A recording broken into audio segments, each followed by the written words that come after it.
Hello, I am Kodili-nye, the son of the wonderful. Welcome back to another round of street vlogging, and we are going to discuss.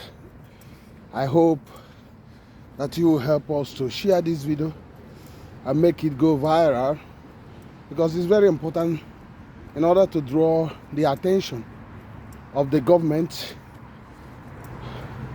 of Anambra State to what needs to be done to curtail the menace that is going on in Onitsha and Onitsha Metro.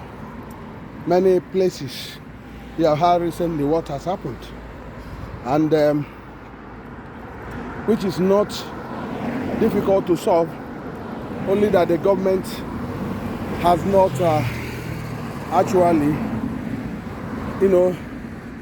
think through about how to deal with these things. So, but before we introduce our discussion, remember to like, comment, share, and subscribe. And as you do this, you are helping us to build one of YouTube's greatest homeland conscious channel. I am so Kodili-nye, the son of the wonderful. Recently, there was the videos of flooding almost in many areas in Onitsha. When I mean flooding, it was like a douche. It was like a mega flooding, if I might use it that way. Forgive me if what I said is not the right way. But what am I saying? Basically, that the Onitsha Ochanja area was engulfed with massive flooding.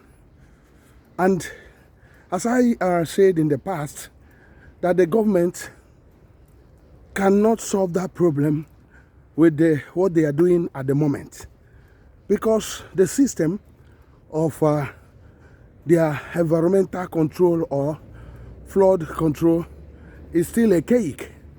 It's not something that can solve problems, because the city or the state keep on developing, and the more houses people are building, and the more they are covering their compounds that are supposed to be with grasses or trees, the more water that are being discharged into the streets. And doing open drainages or those drainages will not solve the problem.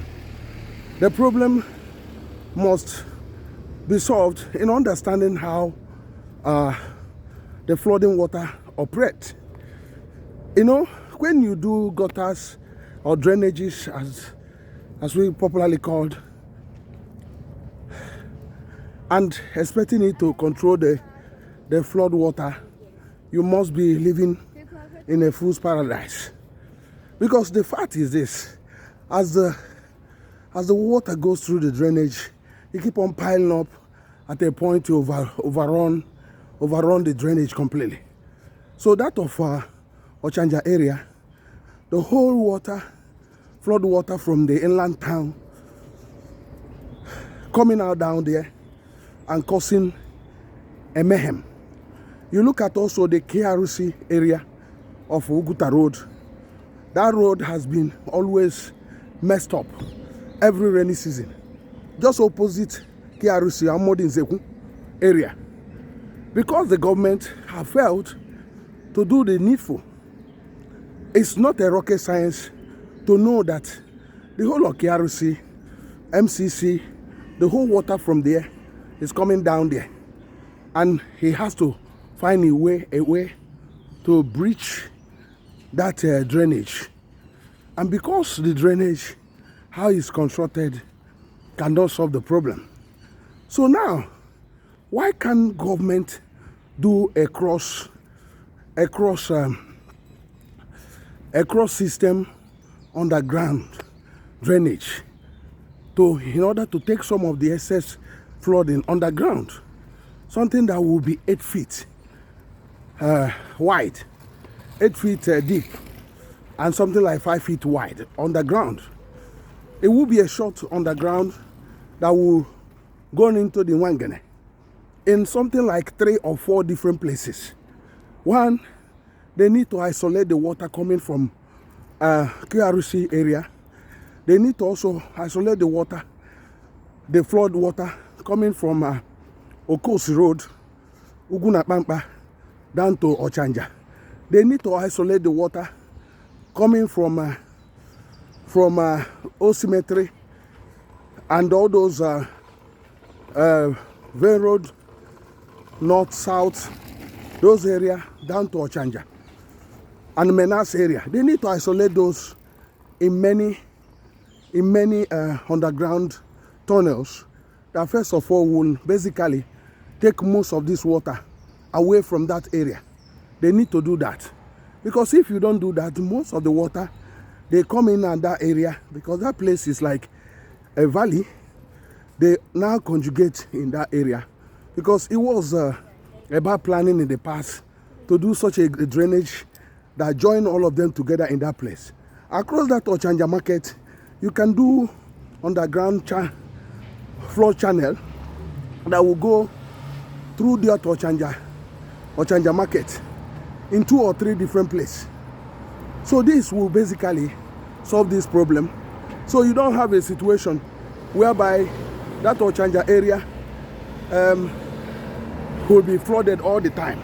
Another one is also to construct and inside the KRC a water reservoir. Like I've shown you in the past, in most of these schools in this country, or most of these big areas, they construct water these reservoirs and lakes. They will help to mitigate against flooding, because those water reservoirs has to at least be a check against flooding of the city. So because they will hold the water for some time before being discharged through multiple layers of pipes into other drainages. So there's nothing that will prevent the government from building some water reservoirs that will actually hold the water for some time before now going through multiple layers of underground pipes that will discharge it into some of the drainages. So these are ways to stop these things happening, but the main thing the government should know is basically they need to isolate most of this water coming down to Ochanja, Menas area, and the one coming to QRC area.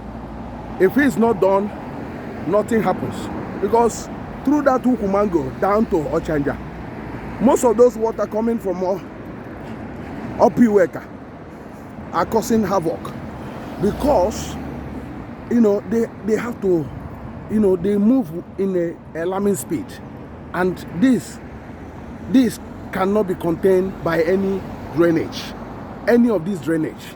So instead of isolating that, they can actually isolate those things before the Ukumango at Ochanja.